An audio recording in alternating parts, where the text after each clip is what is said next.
Hey, what's going on, guys? Brandon here with Texas Revving with the video I am so excited about. Now, I've mentioned this truck on the channel before that it was coming, but maybe you guys are new around here, or really I've only mentioned like once or twice. But in this video, I'm going to talk about my new Ford Ranger Raptor, the plans with it, first impressions, and all that good stuff, because it's only got like 60 miles on it, got it yesterday. So developing some first impressions, but already enough to get a video going out there and talk about some future plans. So I mentioned roughly a year ago that I ordered a 2024 Ranger Raptor, and it was going to be in shelter green to match the Raptor R. It was like a year before my truck was even starting to get built, and it was going to be delivered in 2025. Well, sure enough, the year 2025 comes out, and then they introduced some new colors, this one being one of them, and it is called Desert Sand. I don't know if there's any difference at all with terrain, because I used to have a 2014 Raptor in terrain, and to me it looks identical, but this time around they're calling it Desert Sand. So the long story short on that, I was able to cancel the 24 order and order 25 back in October 30th, I think it was, and I just got it yesterday, early April, and so here it is. I was able to configure it just the way I wanted it, and so shout out to Mac Hike for doing that for me, and thankfully I was able to get it at sticker. Why did I get a Ranger Raptor knowing that I have a Raptor R and I'm planning on keeping the R? And to be honest, I've always been attracted to the idea of a mid-size or just a smaller than full size, whatever that is, off-road truck for the road as well. And when the Ranger started coming back to the States, I thought, man, if they make a Raptor version of that, that might be a really compelling package. And sure enough, they did. They redesigned the Ranger as a whole, and with it, they finally brought the Ranger Raptor to the United States because Europe had one forever. Europe, Asia, certainly Australia. And I don't know why Ford ever thought that the American market wouldn't want a smaller than full-size Raptor option. And hopefully the popularity of this truck shows Ford that we're interested in this kind of stuff, and maybe they make a Raptor version of a Mustang or something totally new. It's a sports car without a bed. That would be pretty cool. But having Raptors before, the Gen 1 and now the Gen 3 with the Raptor R, I love that proposition. Each time I want to go off-roading, maybe I don't want a full-size, super wide, 6,000-pound truck all the time. And so when I have to drive downtown, go to parking garages, it's kind of tough in some instances with a full-size truck. Just having a shorter wheelbase, something with a tighter turning radius, not close to being as wide as a F-150 Raptor. I've always thought if I can get something like that, but still have all the off-road capability, I think that'd be a really attractive package. And well, here we are 60 miles in, and you know, we'll see how true that is. I doubt you guys are totally new to this platform, but I'm gonna pretend you are and just run you some of the things that maybe you already know.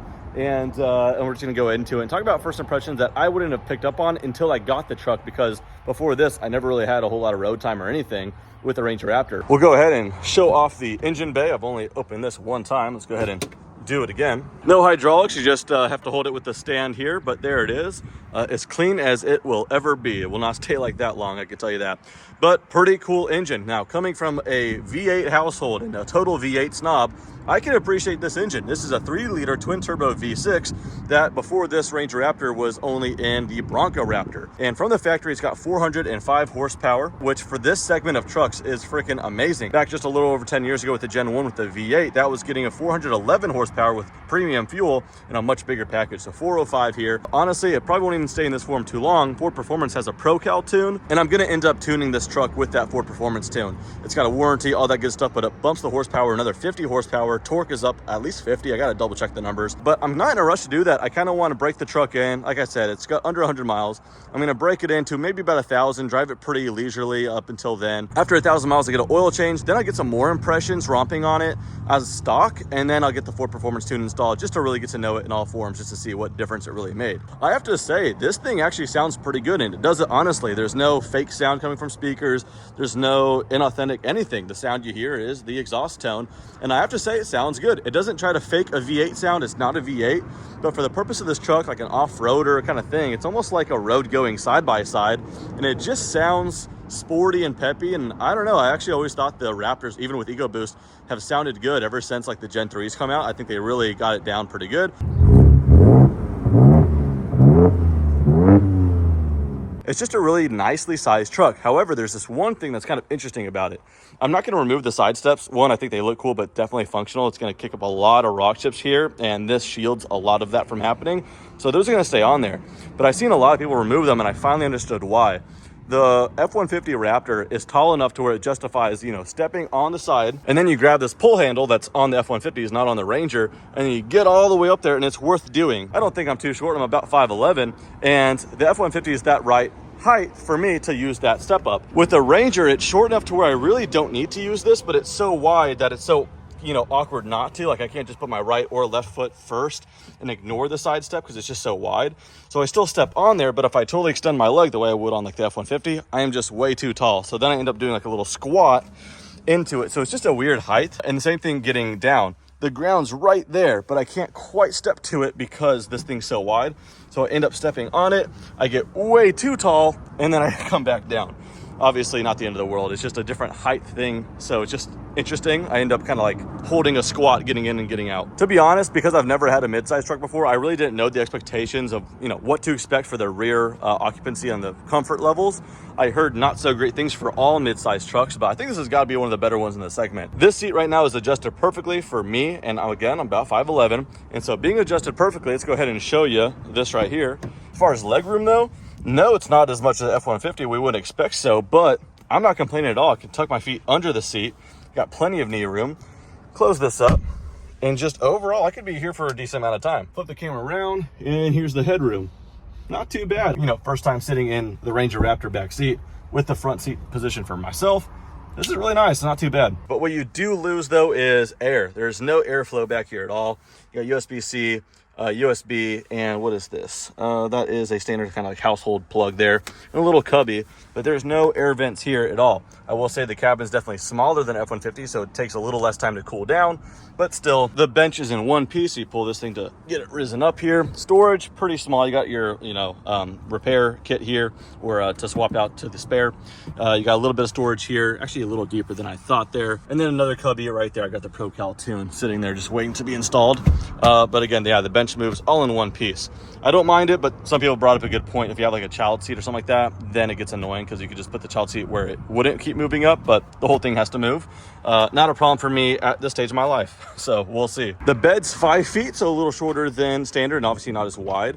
And it is assisted on the way down, not on the way up. It is just super, super light, easy to close up. While we're back here, the exhaust tip's really, really cool that it's dual tip, just like the F-150, and looks really cool, except for I wish they were black. This stainless look just really interrupts it, in my opinion. I wish that was black. Who knows? Maybe I'll just freaking spray paint it with, like, you know, grill paint or something, just something that could sustain some heat. Then if I do that, I don't know how much it'll chip because of the rocks. So that being said, not sure if it's worth doing, but I wish that was black. I suppose we'll talk about the options I did with this truck. So here's the window sticker. It'll kind of bring up the discussion about the value of it as well. So these trucks start at $55,829, and then destination delivery is going to be another, let's call it $1,600. So that's the real baseline here. And thankfully for that, they actually come pretty well equipped. Now, before I even show the rest of the window sticker, I'll just kind of tell you guys from the external here. Thankfully, this desert sand color is not an additional upcharge. That is a standard color. The graphics, unfortunately, were not standard, and I was kind of on the fence about it, but I'm really glad I did it. I don't like it on some colors. I do like it on some. Without even seeing this color in person before I bought it, I was kind of apprehensive. Ended up doing it, and I'm really happy I did. However, I don't know if you guys have noticed, if you have a keen eye, they also come with the decal right here that I did not quite like. It just looks off center and just weird and not really clean in my opinion. So I peeled off that little decal there, as well as the tailgate had a decal running through it right here, and I just think it looks a lot cleaner like this, and it lets that Raptor honestly stand out a little bit more as well. Another option was the wheels, the beadlock capable wheels, and the standard wheels totally looked fine. I just really like the aesthetics of this. I didn't know if I was going to go chase down some aftermarket ones later, so I just went ahead and optioned that in. Other than that, the spray and bed liner. Let me see if I forgot anything here. Let's see, the Raptor graphic was not cheap. That's $750. The wheels, 17-inch beadlock capable wheels, weren't terribly cheap either. That's just about $1,500. Bed liner is actually really good value when you do it through Ford. It delays the build time maybe a week or two, but anyway, $495 for that. That's all the three options there. The other one was actually the secure code wireless keypad installed at the dealer, and the dealer actually did not install it, and I'm actually okay without it, so maybe I'll try to get credited that back. That's $225. That being said, my truck came out to 58 something before the destination. With it all, $60,380. And that brings up the discussion of value. Now, starting in the mid 50s or just a tick north of that, that is actually a pretty attractive price point. Now, you could look at it two different ways. Say that, oh, for a Ranger, the Ranger is supposed to be this economic, you know, truck, so $60,000 is insane. Starting at 50s is insane. And yes, if you just look at it for like the Ranger, because it was brought up from the ground up to be the economic working truck. And I don't want to just sound totally tone deaf, because I know, like, the state of the car market right now, and trucks and everything are just getting expensive. So I don't want to just come out here and say that this is cheap. It's not, but I will argue it's on the fairer end, especially when you can just compare it to things in the segment. I don't understand what's happened to Toyota recently. I'm not against their vehicles. If I was, my girlfriend would be pissed at me. She's got this Tundra TRD Pro. You guys probably seen some of this B-roll, but I just don't get the prices that are charging, especially for the comparison on this thing. The Tacoma TRD Pro, it's up there with some nice F-150 Raptor prices, and the capabilities, I would argue, aren't even freaking close to even this truck, in my humble opinion. Disagree with me, agree with me, whatever. I think starting in the mid-50s, and honestly, these additions I did are not at all necessary. It comes very equipped without ticking a single box. I would do the spray and bed liner, but honestly, nothing else is really all that necessary. I would argue it's decent value. A couple of small things I've done to mine. Got a different license plate frame here. I think it looks pretty cool. I got a stubbier antenna because the other one is a little long and it's mounted on the roof, which kind of kills the point of having a smaller truck. It makes it to where it's too tall. Removed the two graphics front and back, kept the side one, and then got this on Amazon as well, just some American flag graphics put right under the mirror. And lastly, so far from what I've done, is added the wiring in the glove box to eliminate the whole auto start stop thing. Or it doesn't eliminate it, it just remembers the last thing you put it on, because unlike the newer F-150 Raptors, the Ranger Raptor does in fact have the auto start stop, and I'm just not a fan of that. I'd rather just not wear out the starter and just have the thing idle personally. So if you disabled that feature, then went driving, turned the truck off, turned it back on, it would turn that feature back on. That would just remembers where you last left it based off this little wiring thing that I installed in the glove box. I got that on Amazon for I think 100 and change or something like that. Any accessory I've mentioned here, if I got the link for it, I'll put it in the description if you guys are interested. Put on the brake and start up here. It remembers that I don't want auto start stop now. That is nice. You can see that right there. And then I've already configured my R mode, so I press that twice and then we go into R mode. That being that I could just adjust different things like the steering feel. I put it on sport, then the suspensions on normal, and then the exhaust mode. There's a few of them to choose from. I can put it in Baja, which is the loudest one. So just two presses of that, and then it goes into R mode or my mode. Anyway, just a quick look around here. Big old screen mounted vertically, which was smart just given the smaller cabin here. I think that's pretty cool. Apple CarPlay, which I just had to disable because I'm filming this video on my phone. I never even heard the horn on this thing, so let's see it. It's a little bit more high pitch, a little bit wimpier than an F-150, but that's okay. We'll excuse it. It's just a little Ranger. You go between 2 high, 4 low, and 4 auto. The different drive modes here. We can kind of go ahead and cycle through them. We got normal, sport, tow haul, slippery wet. Go the other way here, and we have got off-road mode, Baja, and then rock crawl. Go back to normal, and as I do that, it goes between the different 4-wheel drive or 2 or whatever it thinks it needs. Went to normal, back to 2 high.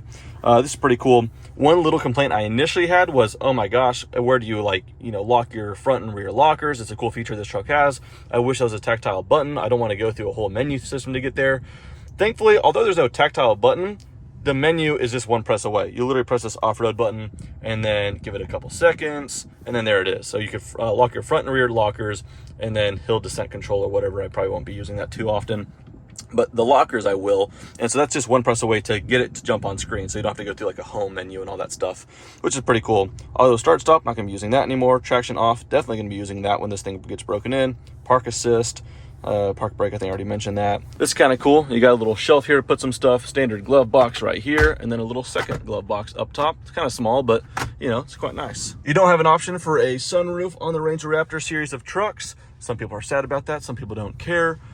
This right here, sliding window though, that is here still. Very tiny window, which is so adorable. We got 2 cup holders, a little compartment here that has a label for fries. That's just hilarious. Wireless charging here, a little storage compartment here.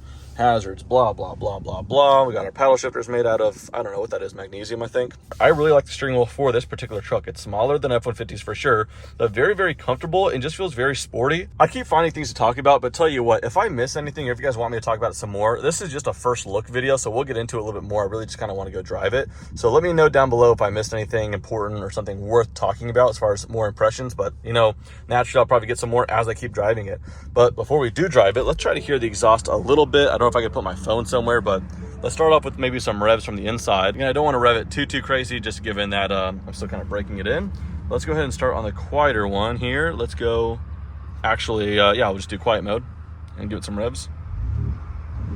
That's 2,000, 3,000, and 4,000. Try to get some exterior of that too.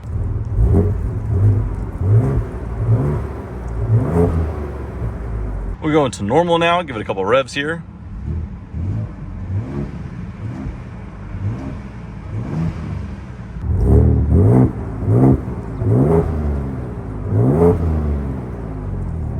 All right, let's go ahead and go to sport.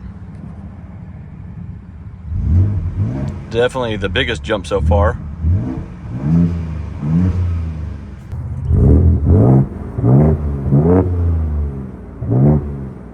Let's go into Baja. That's where it says off-road mode only or off-road use only.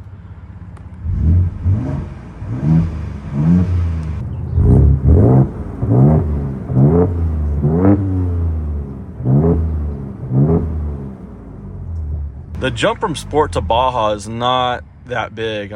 I think I'm only telling a difference at the top of the revs, so maybe on the road when I really get to the top of the rev range, that's when I really tell.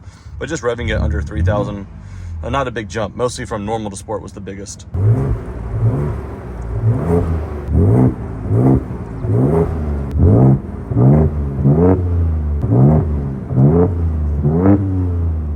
All right, I really hope this video is coming together a decent way. I feel like I've just been yapping too much, but I didn't write any notes down. I'm just kind of going through it as I go through it because, again, just finding the impressions as I go. One thing I forgot to mention is the way that you select the gear you're in. I'll go ahead and show some footage now. It's in park.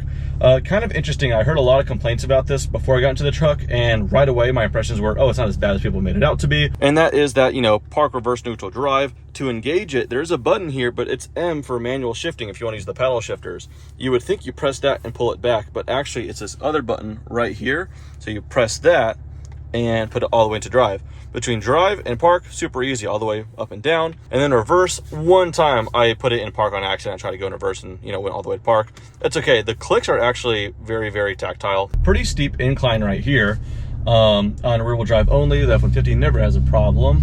I doubt this one will either. And then again, it slipped just a little bit, but we're out of here with full traction on. As bad as I want to turn all traction off and just start tuning this thing immediately, not doing that just yet, but man, do I want to. But I will go ahead and hit this a little bit quicker here. We got some like hoops to just get back on the road here. I was wondering what that sound was. These are my sunglasses. It sounds like the truck was rattling like crazy. I was about to be like, not already, come on. But it was just my sunglasses. All right. I was a little worried there for a second. Yeah, no rattling now. Ooh, and that feels good. All right, we'll call that not really mild off-roading, but hey, there's a road and I was off of it, so we tried. Go ahead and get back on the road here when there's a chance.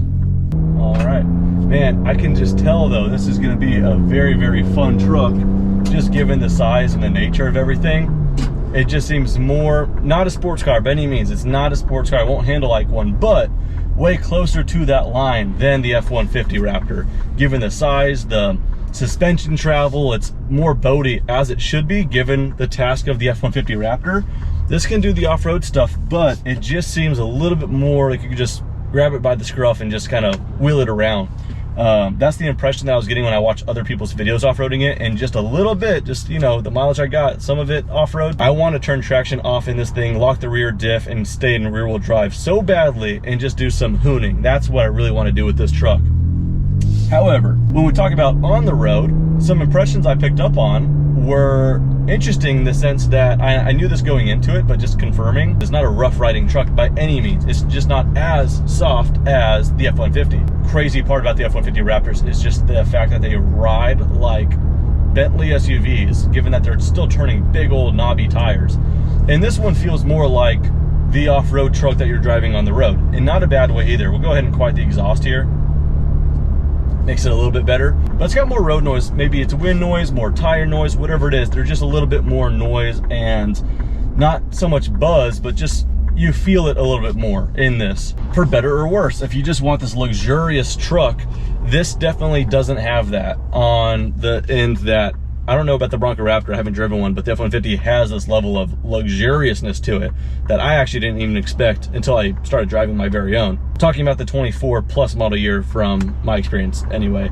But this one's definitely smaller. Like I said, you want to grab it by the scruff a little bit more. I just really am like egged on to off-road this thing and beat it up a little bit more than even my F-150 Raptor R. And I just think that's the character of this truck. Now, I am only talking about off-roading without a whole lot of off-road experience with it, but as far as on-road, that's what I'm trying to get at, is you can kind of just tell the characteristics of it a little bit more even just on the road. Another thing I noticed is it actually takes a little bit more steering input than I would have thought. Maybe I'm just totally used to the F-150, but it takes a lot more, I don't know if it's a lot, but a decent amount more steering input to just turn out of my neighborhood, for instance, than my F-150. It also takes more brake pressure as well. They're just tuned differently in that sense. And how that impression will feel off-road when I'm really hooning on it, I don't know, but we'll find out before too long. But just doing about 60 miles an hour right now, certainly quite enough in the cab to have a conversation with your passengers and all that kind of stuff. But I'm just saying overall a little noisier than an F-150. Raptor anyway. But man, I mean, just driving this thing around, I will say you are aware of the size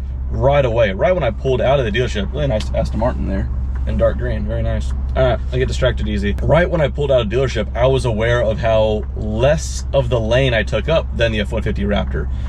When I parked it in my garage, which my Raptor R does fit in my garage, but I've got 1.5 inches or 2 to spare front and back. This thing fit in with a lot more ease. I didn't have to fold in the mirrors to get into a single car port as well. So that's another thing. I told myself I wouldn't get too far into it, the pros and cons and all that stuff between the two. So I'll kind of leave it at that. I definitely want to get more impressions. We'll make a totally head-on comparison on and off-road all in one video between the Raptor R and the Ranger Raptor. Has anyone asked for that video? I don't know. The trucks are so like far apart, and this is like half the price of an R nearly.